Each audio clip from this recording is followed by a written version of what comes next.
ಹಬ್ಬ ಹರಿದಿನಗಳಲ್ಲಿ ದೇವರ ಮನೆಯ ಅಲಂಕಾರಗಳು ಮುಗಿಯಲಾರವು. ಹೂವು, ಹಣ್ಣು ಮತ್ತು ರಂಗೋಲಿಗಳಲ್ಲದೆ ಇನ್ನು ಬೇಕಾದಷ್ಟು ಸಾಮಾನುಗಳನ್ನ ಬಳಸಿ ಅಲಂಕಾರಗಳನ್ನು ಮಾಡಬಹುದು. ಅದೇ ಥರ ನಾವು ಇವತ್ತು ಟೇಪ್ ರೋಲ್ಸ್ ಅನ್ನ ಬಳಸಿ ಒಂದು ಸುಂದರವಾದ ಗಂಧದ ಕಡ್ಡಿ ಹೋಲ್ಡರ್ ಅನ್ನ ಹೇಗೆ ಮಾಡಬಹುದು ಅಂತ ನೋಡೋಣವಾ? ಸಿರಿ ವೀಕ್ಷಕರಿಗೆ ನಮಸ್ಕಾರ. ನಾನು ಕವಿತಾ ರಾಜೇಶ್. ಇವತ್ತು ಟೇಪ್ ರೋಲ್ನ ಯೂಸ್ ಮಾಡಿಕೊಂಡು ಗಂಧದ ಕಡ್ಡಿ ಹೋಲ್ಡರ್ನ ಮಾಡೋದನ್ನ ಹೇಳ್ಕೊಡ್ತಾ ಇದ್ದೀನಿ. ಅದಕ್ಕೆ ಬೇಕಾಗಿರೋ ಮೆಟೀರಿಯಲ್ಸು ನೋಡೋಣ. ಟೇಪ್ ರೋಲ್ ಬೇಕಾಗುತ್ತೆ ಈ ಥರ, ಮತ್ತು ಶೀಟ್, ಕಲರ್ ಶೀಟು ಯಾವ ಕಲರ್ ಆದರೂ, ಮತ್ತು waste card, wedding card, glue, ಮತ್ತು ಈ ಸ್ಟೋನ್ಸು, ಮಿರರು ಮತ್ತು ಸ್ಟೋನ್ಸು, 3D ಔಟ್ಲೈನರು, ಪೆನ್ಸಿಲ್ಲು ಮತ್ತು ಸಿಸರ್ ಬೇಕಾಗುತ್ತೆ. ಇದನ್ನು ಬಳಸ್ಕೊಂಡು ನಾನು ಗಂಧದ ಕಡ್ಡಿ ಹೋಲ್ಡರ್ನ ಮಾಡೋದನ್ನ ಹೇಳ್ಕೊಡ್ತಾ ಇದ್ದೀನಿ. ಇದನ್ನು ಪೂಜೆ ರೂಮ್ಗೆನೂ ಉಪಯೋಗಿಸ್ಕೋಬೋದು. ಇದನ್ನು ಮಾಡುವ ವಿಧಾನವನ್ನು ನೋಡೋಣ. ಮೊದಲಿಗೆ ನಾವು ಈ ಥರ ಟೇಪ್ ರೋಲ್ ಸಿಗುತ್ತಲ್ಲ, ಇದನ್ನು ತೆಗೆದುಕೊಂಡು ಒಂದು ವೇಸ್ಟ್ ವೆಡ್ಡಿಂಗ್ ಕಾರ್ಡ್ ಏನಾದರೂ ಇದ್ದರೆ ಅದನ್ನ ಮೇಲೆ ಈ ಥರ ಇಟ್ಟು ಈ ಥರ ರೌಂಡ್ ಮಾಡ್ಕೊಳ್ಳಿ.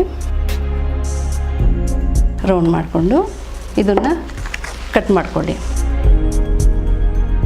ರೌಂಡಾಗಿ ಅದೇ ಸೈಜಲ್ಲಿ ಕಟ್ ಮಾಡ್ಕೊಳ್ಳಿ. ಕಟ್ ಮಾಡಿದ ನಂತರ ಇದನ್ನು ಇದಕ್ಕೆ ಸ್ಟಿಕ್ ಮಾಡಿಬಿಡಿ. ಸುತ್ತಲೂ ಗ್ಲೂ ಹಾಕಿ ಇದನ್ನ ಅಂಟಿಸ್ಬಿಡಿ. ಈ ಥರ ಅಂಟಿಸ್ಬಿಟ್ಟು ಈ ಥರ ಆಗುತ್ತೆ. ನಂತರ ಇದಕ್ಕೆ ಶೀಟ್ನ ನಾನು ಸ್ಟಿಕ್ ಮಾಡ್ತಾಯಿದ್ದೀನಿ. ನಾನು ರೆಡ್ ಕಲರ್ ಚೂಸ್ ಮಾಡಿದ್ದೀನಿ. ನಿಮಗೆ ಯಾವ ಕಲರ್ ಬೇಕೋ ಆ ಕಲರ್ನ ನೀವು ಚೂಸ್ ಮಾಡ್ಬೋದು. ನೋಡಿ, ಈ ಥರ ಇಟ್ಟು ಇದನ್ನು ಇದ್ರ ಮೇಲೆ ಹಿಂಗೆ ಇಟ್ಟು ಇಲ್ಲಿಂದ ಇಲ್ಲಿ ಗಮ್ ಹಾಕ್ಕೊಳ್ಳಿ. ಈ ಥರ ಸ್ಟಿಕ್ ಆಗುತ್ತೆ. ನಂತರ ಇದಕ್ಕೆ ಕ್ಯಾಪ್ ಮಾಡಬೇಕಾಗುತ್ತೆ. ಕ್ಯಾಪ್ಗೆ ನೋಡಿ ಅದನ್ನೇ ಇಟ್ಕೊಂಡು ಇಲ್ಲೊಂದು ಮತ್ತೆ ಮಾರ್ಕ್ ಮಾಡಿ, ಈ ಥರ ಮಾರ್ಕ್ ಮಾಡಿ ಇದನ್ನು ಕತ್ತರಿಸ್ಕೊಳ್ಳಿ. ಆ ಲೈನ್ ಮೇಲೆ ನೀಟಾಗಿ ಕಟ್ ಮಾಡ್ಕೊಳ್ಳಿ. ಮನೆಯಲ್ಲಿ ಇರ್ತಕ್ಕಂಥ ವೇಸ್ಟು, ವೆಡ್ಡಿಂಗ್ ಕಾರ್ಡು ಏನಾದರೂ ಇದ್ರೇನು ಅದರನ್ನೇ ಯೂಸ್ ಮಾಡ್ಕೋಬೋದು ನಾವು. ಇದರಲ್ಲಿ ಎಲ್ಲನೂ ವೇಸ್ಟಾಗಿ ನಾವು ಮನೆಯಲ್ಲಿ ಇರ್ತಕ್ಕಂಥ ವಸ್ತುಗಳನ್ನೇ ಯೂಸ್ ಮಾಡಿಕೊಂಡು ನಾನು ಮಾಡ್ತಾಯಿದ್ದೀನಿ. ಇದನ್ನು ಈ ಥರ ಮಾಡಿ ಈ ಥರ ಒಂದು ಮಾಡ್ಕೊಳ್ಳಿ. ಒಂದು ಸ್ಟ್ರೈಟಾಗಿ ಒಂದು ಲೈನ್ ಕಟ್ ಮಾಡ್ಕೊಳ್ಳಿ. 1 ಇಂಚಲ್ಲಿ ಈ ಥರ ಕಟ್ ಮಾಡ್ಕೊಳ್ಳಿ. ಈ ಥರ ಕಟ್ ಮಾಡಿಕೊಂಡು ಇದನ್ನು ನೋಡಿ ಈ ರೌಂಡಾಗಿರೋದನ್ನ ಕೆಳಗಡೆ ಇಟ್ಬಿಟ್ಟು ಅದ್ರ ಸುತ್ತಲೂ ನೋಡಿ ಈ ಥರ ಇಟ್ಟು ಅದು ಹೊರಗಡೆ ಬರೋಂಗೆ ಈ ಥರ ಮಾಡಿ ಈ ಥರ ಇಟ್ಕೊಂಡು ಇದಕ್ಕೆ ಗ್ಲೂ ಹಾಕ್ಬಿಡಿ. ಈ ಗಮ್ ಮಧ್ಯದಲ್ಲಿ ಹಾಕ್ಕೊಂಡ್ರೆ ಅದು ಸ್ಟಿಕ್ ಆಗುತ್ತೆ. ಈ ಥರ ಸ್ವಲ್ಪ ಹೊತ್ತು ಹಿಂಗೆ ಟೈಟಾಗಿ ಇಟ್ಕೊಬಿಡಿ. ಇದನ್ನು ಹಂಗೇ ಇಟ್ಕೊಳ್ಳಿ. ಇಟ್ಕೊಂಡು ಮತ್ತೆ ಗಮ್ನ ಒಳಗಡೆಯಿಂದ ಹಿಂಗೆ ನಿಧಾನವಾಗಿ ಹಾಕ್ಕೊಂಡು ಬನ್ನಿ. ಈ ಥರ ಹಾಕಿದ ತಕ್ಷಣ ಸ್ವಲ್ಪ ಹೊತ್ತು ಆದಮೇಲೆ ತೆಗೆದ್ರೆ ನೋಡಿ ಈ ಥರ ಇದು ಕ್ಯಾಪ್ ರೆಡಿ ಆಯಿತು. ಇದಕ್ಕೆ ಹಾಕಿ ನೋಡಿ, ಇಲ್ಲಿ ಕ್ಲೋಸ್ ಆಗಿದೆ. ಅದೇ ರೀತಿ ಮೇಲೇನು ಕ್ಲೋಸ್ ಆಗಬೇಕಾಗುತ್ತೆ. ಈ ಗಂಧದ ಕಡ್ಡಿ ಸ್ಮೆಲ್ಲು ಹೊರಗಡೆ ಹೋಗದೆ ಇರೋಂಗೆ ಈ ಕ್ಯಾಪ್ನ ನೋಡಿ ಈ ಥರ ಮುಚ್ಚಿಬಿಡಬೇಕು. ಈಗ ಇದು ತಯಾರಾಗಿದೆ. ಇದನ್ನು ನಾವು ಇನ್ನೂ ಅಟ್ರ್ಯಾಕ್ಟಿವ್ ಆಗಿ ಮಾಡಬೇಕು ಅಂತೇಳಿದ್ರೆ ನಾನು ಫಸ್ಟು 3D ಔಟರ್ ತಗೊಳ್ತಾ ಇದ್ದೀನಿ. ಯೆಲ್ಲೋ ಕಲರ್ ತಗೊಳ್ತಾ ಇದ್ದೀನಿ.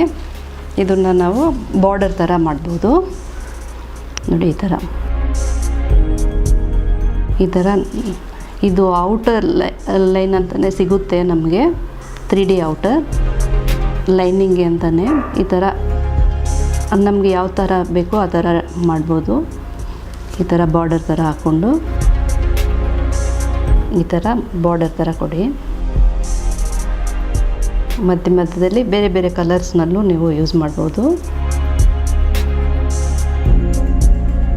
ಈ ಥರ ಕೆಳಗಡೆ ಏನು ಕೊಟ್ಟಿದ್ದೀವೋ ಅದೇ ಥರ ಮೇಲೇನೂ ಕೊಟ್ಬಿಡಿ. ಇದೇ ಥರನೇ ಇದು ಸುಲಭವಾಗಿ ಮಾಡ್ಬೋದು. ವಿ ಶೇಪ್ ಥರ ಇದು ಡಬಲ್ ಲೈನು ಔಟರ್ ಲೈನರು ಬರುತ್ತೆ, ಅದನ್ನು ಯೂಸ್ ಮಾಡ್ಬೋದು ನೀವು. ಇದು ಗಂಧದ ಕಡ್ಡಿ ಆಗಿರೋದ್ರಿಂದ ನಾನು ಯೆಲ್ಲೋ ವಿತ್ ರೆಡ್ ಕಾಂಬಿನೇಷನ್ ಮಾಡ್ತಾಯಿದ್ದೀನಿ. ಯಾಕಂದರೆ ಇದನ್ನು ಪೂಜೆ ರೂಮ್ಗೂ ಇಡ್ಬೋದು.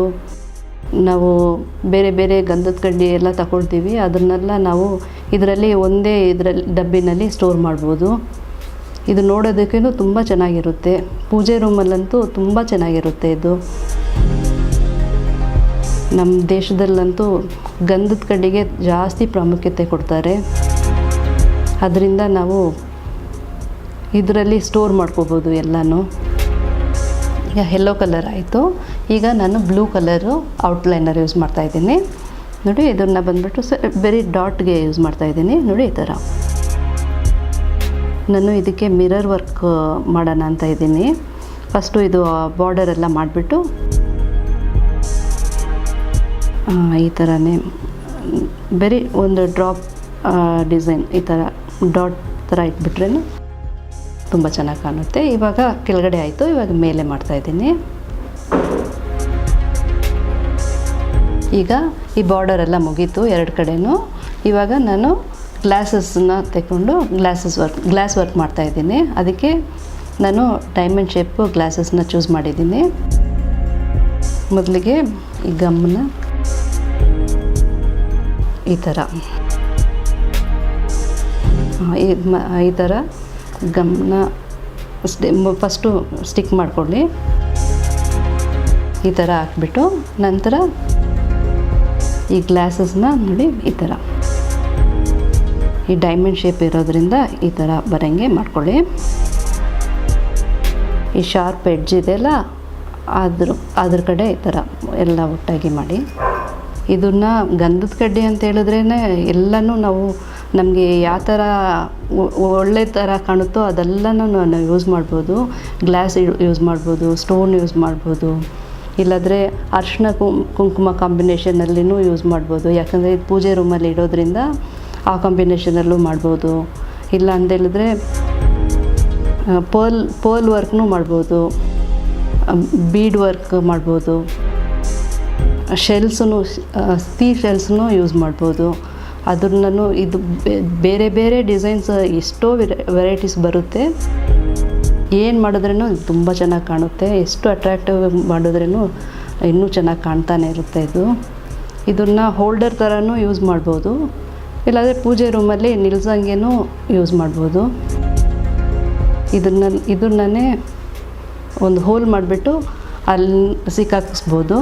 ಈಗ ಬೇರೆ ಡಿಸೈನ್ ಯೂಸ್ ಮಾಡ್ತಾಯಿದ್ದೀನಿ. ಅದಕ್ಕೆ ಈ ಥರ ಬರೀ ಸ್ಟೋನ್ ವರ್ಕ್ದು ಈ ಥರ ಇಡ್ತಾಯಿದ್ದೀನಿ. ಮತ್ತು ಅದೇ ಥರನೇ ಗ್ಲಾಸ್ ಡಿಸೈನೇ ಮಾಡ್ತಾಯಿದ್ದೀನಿ. ಅದಕ್ಕೆ 4 ಕಡೆನೂ ಗ್ಲೂನ ಅಂಟಿಸ್ಬಿಡಿ. ಈ ಥರ ಅಂಟಿಸ್ಬಿಟ್ಟು ಅದೇ ಥರನೇ ಗ್ಲಾಸ್ನ ಅಂಟಿಸ್ಬಿಡಿ. ಈ ಟೇಪ್ ರೋಲ್ ಬಂದು ವೇಸ್ಟಾಗಿ ನಾವು ಬಿಸಾಕ್ಬಿಡ್ತೀವಿ. ಅದಕ್ಕೆ ಬದಲು ನಾವು ಟೇಪ್ ರೋಲು ಚಿಕ್ಕದಾಗೂ ಇರುತ್ತೆ, ದೊಡ್ಡದಾಗೂ ಇರುತ್ತೆ. ಚಿಕ್ಕದಾಗಿದ್ದರೆ ಅದನ್ನು ಒಂದ್ರ ಮೇಲೆ ಒಂದು ಇಟ್ಬಿಟ್ಟು ಈ ಥರ ಲೆಂತಿಯಾಗಿ ಮಾಡ್ಕೋಬೋದು. ನಾವು ಈ ಗಂಧದ ಕಡ್ಡಿ ಆ್ಯಕ್ಚುಲಿ ಎಷ್ಟು ದೊಡ್ಡದು ಲೆಂತ್ ಇರುತ್ತೆ ಅಂತ ನೋಡಿಕೊಂಡು ಅದು ಸೈಜಲ್ಲಿ ನೀವು ಮಾಡ್ಬೋದು. ಅದಕ್ಕೆ ಕ್ಯಾಪ್ನು ಈ ಥರ ಮಾಡಿದ್ರೆ ಆ ಸ್ಮೆಲ್ಲೆಲ್ಲ ಹೊರಗಡೆ ಹೋಗಲ್ಲ. ಇದು ಬರೀ ಒಂದು 10-15 ನಿಮಿಷದಲ್ಲಿ ಮಾಡುವಂತಕ್ಕಂಥ ಕ್ರಾಫ್ಟು. ಒಣಗೋಕ್ಕೆ ಒಂದು ಹಾಫ್ ಆನ್ ಅವರಲ್ಲಿ ಒಣಗಿಬಿಡುತ್ತೆ. ಬೇರೆ ಬೇರೆ ಬ್ರ್ಯಾಂಡ್ ಎಲ್ಲ ಇದ್ರೇನು ನಾವು ಒಂದರಲ್ಲೇ ಹಾಕಿ ಸ್ಟೋರ್ ಮಾಡಿ ಇಟ್ಕೋಬೋದು. ಗಂಧದ ಕಡ್ಡಿ ಮಾತ್ರ ಅಲ್ಲ, ಬೇರೆ ಏನಾದ್ರೂ ನಾವು ಇದರಲ್ಲಿ ಸ್ಟೋರ್ ಮಾಡಿ ಇಟ್ಕೋಬೋದು. ಯಾವುದಾದ್ರೂ ಲೆಂತಿಯಾಗಿದ್ದರೆ ಅದನ್ನು ಸ್ಟೋರ್ ಮಾಡಿ ಇಟ್ಕೋಬೋದು. ಇಲ್ಲಾಂದರೆ ಕವರು, ಶೀಟ್ ಏನಾದರೂ ಅದನ್ನು ಬೇಕಾಗಿದ್ರೂ ಈ ಥರ ಇನ್ನೂ ಸ್ವಲ್ಪ ಲೆಂತಿಯಾಗಿ ಮಾಡಿಬಿಟ್ಟು ಅದನ್ನು ಅದರಲ್ಲಿ ಸ್ಟೋರ್ ಮಾಡಿ ಇಡ್ಬೋದು. ನೋಡಿ, ಈ ಥರ ಆಗಿದೆ. ಇವಾಗ ನಾನು ಕ್ಯಾಪ್ನ ತಗೊಂಡು ಕ್ಯಾಪ್ನ ಮಾತ್ರ ಡೆಕೋರೇಟ್ ಮಾಡ್ತೀನಿ. ಅದೇ ಥರನೇ ಔಟ್ಲೈನರ್ ಕೊಟ್ಬಿಡ್ತೀನಿ. ಇದು ಏನೂ ಜಾಸ್ತಿ ಖರ್ಚೇ ಆಗಲ್ಲ. ಇದಕ್ಕೆ ಟೇಪ್ ರೋಲು ಇದ್ದರೆ ಸಾಕು. ಟೇಪ್ ರೋಲು, ಗಮ್ಮು ಮತ್ತು ಯಾವುದಾದ್ರೂ ಸ್ಟೋನ್ಸು, ಕುಂದನ್ ಸ್ಟೋನ್ಸು, ಏನೇ ಸ್ಟೋನ್ಸ್ ಆಗಿರಲಿ, ಅದು ಅಟ್ರಾಕ್ಟಿವ್ ಆಗಿದ್ದರೆ ಅದನ್ನೇ ನೀವು ಸ್ಟಿಕ್ ಮಾಡ್ಬೋದು. ತುಂಬ ಹೊತ್ತೂ ತಗೊಳ್ಳಲ್ಲ ಇದು ಮಾಡೋದಕ್ಕೆ. ನಮ್ಮ ಕ್ರಿಯೇಟಿವಿಟಿಗೆ ತಕ್ಕಂತೆ ನಾವು ಮಾಡ್ಬೋದು, ಯಾವ ಥರ ಡಿಸೈನ್ ಆದರೂ ಮಾಡ್ಬೋದು. ಇದೇ ಥರನೇ ನಾನು ಅದು ಎಲ್ಲೋ ಟ್ರಯಾಂಗಲ್ ಶೇಪ್ ಮಾಡಿದೆ, ಇವಾಗ ಬ್ಲೂ ಕಲರ್ ಮಾಡ್ತಾಯಿದ್ದೀನಿ. ಇವಾಗ ಡಾಟ್ಗೆ ಎಲ್ಲೋ ಯೂಸ್ ಮಾಡ್ತಾಯಿದ್ದೀನಿ. ಬೇಕಾದರೆ ಇದ್ರ ಮೇಲೇ ನೀವು ಸ್ಟೋನ್ಸ್ನೂ ಅಂಟಿಸ್ಬೋದು. ಈ ಥರ ಹಾಕ್ಬಿಟ್ಟು ಇದ್ರ ಮೇಲೆ ಸ್ಟೋನ್ಸ್ನೂ ಅಂಟ್ಬೋದು. ನಾನು ಇವಾಗ ಅಂಟಿಸ್ತೀನಿ ಅದು, ಯಾಕಂದರೆ ಈ ಕ್ಯಾಪ್ನ ಬಂದು ಸ್ವಲ್ಪ ಅಟ್ರಾಕ್ಟಿವ್ ಆಗಿ ಇನ್ನೂ ಸ್ವಲ್ಪ ಜಾಸ್ತಿ ಡೆಕೋರೇಟ್ ಮಾಡಿ. ಇದನ್ನು ಮೇಲೆ ಬಂದುಬಿಟ್ಟು ಇನ್ನೂ ಸ್ವಲ್ಪ ಅಟ್ರಾಕ್ಟಿವ್ ಆಗಿರಬೇಕು ಅಂತ ಹೇಳಿದ್ರೆ ನೋಡಿ ಈ ಥರ ಈ ಸ್ಟೋನ್ ಇಟ್ಬಿಟ್ಟು ನಾನು ಬೇರೆ ಬೇರೆ ಕಲರ್ಸು ಕುಂದನ್ ಸ್ಟೋನ್ಸ್ನ ಯೂಸ್ ಮಾಡ್ತಾಯಿದ್ದೀನಿ. ಇಲ್ಲಿ ಮಲ್ಟಿ ಕಲರ್ ಯೂಸ್ ಮಾಡ್ತಾಯಿದ್ದೀನಿ, ಎಲ್ಲ ಕಲರು ಮಾಡ್ತಾಯಿದ್ದೀನಿ.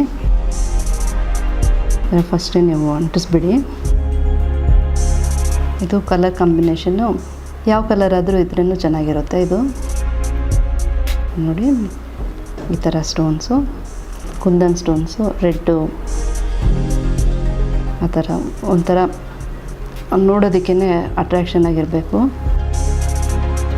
ಕುಂಕುಮ ಥರ ನಾನು ಇಡ್ತಾಯಿದ್ದೀನಿ. ಇಲ್ಲಿ ಜಾಸ್ತಿ ಅರಿಶಿನ ಕುಂಕುಮ ಥರ ಕಾಂಬಿನೇಷನಲ್ಲಿ ಇಟ್ರೇನು ಚೆನ್ನಾಗಿರುತ್ತೆ. ನಾನು ರೆಡ್ ಕಲರೇ ಸೆಲೆಕ್ಟ್ ಮಾಡಿದ್ದೀನಿ ಜಾಸ್ತಿ, ಯಾಕಂದರೆ ನಾವು ಶೀಟು ರೆಡ್ ಕಲರೇ ಯೂಸ್ ಮಾಡೋದ್ರಿಂದ ಅದು ಕಾಂಬಿನೇಷನ್ಗೆ ರೆಡ್ಡು ಯೂಸ್ ಮಾಡ್ತಾಯಿದ್ದೀನಿ. ಇದು ಇವಾಗ ಈ ಕ್ಯಾಪ್ನು ತಯಾರಾಗ್ಬಿಡ್ತು. ಇದನ್ನು ಬಂದು ಇದಕ್ಕೆ ನಾನು ಗಂಧದ ಕಡ್ಡಿನ ಇದರೊಳಗಡೆ ಹಾಕ್ತಾಯಿದ್ದೀನಿ. ಇಲ್ಲಿ ಇಷ್ಟು ದೊಡ್ಡದು ಗಂಧದ ಕಡ್ಡಿನ ಹಾಕಿ ಈ ಕ್ಯಾಪ್ನ ಇದ್ರ ಮೇಲೆ ಹಾಕಿ ಅಂಟಿಸ್ತೀನಿ. ಇದನ್ನು ನಾವು ಪೂಜೆ ರೂಮಲ್ಲಿ ಹೆಂಗಾದರೂ ಇಟ್ಕೋಬೋದು. ಇದು ಹ್ಯಾಂಗ್ ಮಾಡೋಂಗಿದ್ರೆ ವಾಲ್ ಹ್ಯಾಂಗಿಂಗ್ ಥರನೂ ಇಲ್ಲಿ ಒಂದು ಹೋಲ್ಸ್ ಮಾಡಿಕೊಂಡು ವಾಲ್ ಹ್ಯಾಂಗಿಂಗ್ ಥರನೂ ಯೂಸ್ ಮಾಡ್ಬೋದು. ಇನ್ನೂ ಬೇಕಾದರೆ ಇನ್ನೂ ಜಾಸ್ತಿ ಅಟ್ರಾಕ್ಟಿವ್ ಆಗಿ ಡೆಕೋರೇಟ್ ಮಾಡ್ಬೋದು. ನಾನು ಇನ್ನೊಂದು ಮಾಡಿದ್ದೀನಿ, ಶೆಲ್ಸ್ನ ಯೂಸ್ ಮಾಡಿದ್ದೀನಿ. ಇದು ಇದೇ ಥರನೇ, ಆದರೆ ಇದಕ್ಕೆ ನಾನು ಶೆಲ್ ಯೂಸ್ ಮಾಡಿ ನೋಡಿ ಈ ಥರ ಈ ಶೆಲ್ಸ್ನ ಇದು ಹಿಂಗೆ ಸ್ಟಿಕ್ ಮಾಡಬೇಕಾಗುತ್ತೆ. ಈ ಥರ ಸ್ಟಿಕ್ ಮಾಡಿದ್ರೆ ಅದು ಅಂಟ್ಕೊಡುತ್ತೆ. ನೋಡಿ ಈ ಥರ ಆಗುತ್ತೆ. ಇದನ್ನು ಕ್ಯಾಪೆಲ್ಲ ಮಾಡಿದ್ದೀನಿ. ಇದನ್ನು ನಾವು ಗಂಧದ ಕಡ್ಡಿ ಸ್ಟೋರ್ ಮಾಡೋಕ್ಕೆ ಯೂಸ್ ಮಾಡ್ಬೋದು. ಈ ಥರ ಹೋಲ್ ಮಾಡಿಬಿಟ್ರೆ ನಾವು ವಾಲಲ್ಲೂ ಹ್ಯಾಂಗ್ ಮಾಡ್ಬೋದು. ಇಲ್ಲಾಂದರೆ ಪೂಜೆ ರೂಮಲ್ಲಿ ಇದೇ ಥರನೇ ಇಟ್ಟರೂ ಚೆನ್ನಾಗಿರುತ್ತೆ. ಇದು ನಮಗೆ ಮೇಯ್ನ್ ಬೇಕಾಗಿರೋದು ಗಂಧದ ಕಡ್ಡಿ ಎಷ್ಟು ಲೆಂತಿಯಾಗಿದೆ ಅಷ್ಟು ದೊಡ್ಡದು ಮಾಡ್ಬೋದು ನಾವು. ನೋಡೋದ್ರಿಂದ ಇದು ಎಷ್ಟು ಸುಲಭವಾಗಿ ಮಾಡುವಂಥ ನಮ್ಮ ಮನೆಯಲ್ಲಿರ್ತಕ್ಕಂಥ ವಸ್ತುಗಳನ್ನೇ ಉಪಯೋಗಿಸ್ಕೊಂಡು ಮಾಡುವಂಥ ಒಂದು ಕಲೆ. ಇದೇ ಥರ ನೀವು ನಿಮ್ಮ ಮನೆಯಲ್ಲಿ ಟ್ರೈ ಮಾಡಿ ನೋಡಿ. ನಮಸ್ಕಾರ.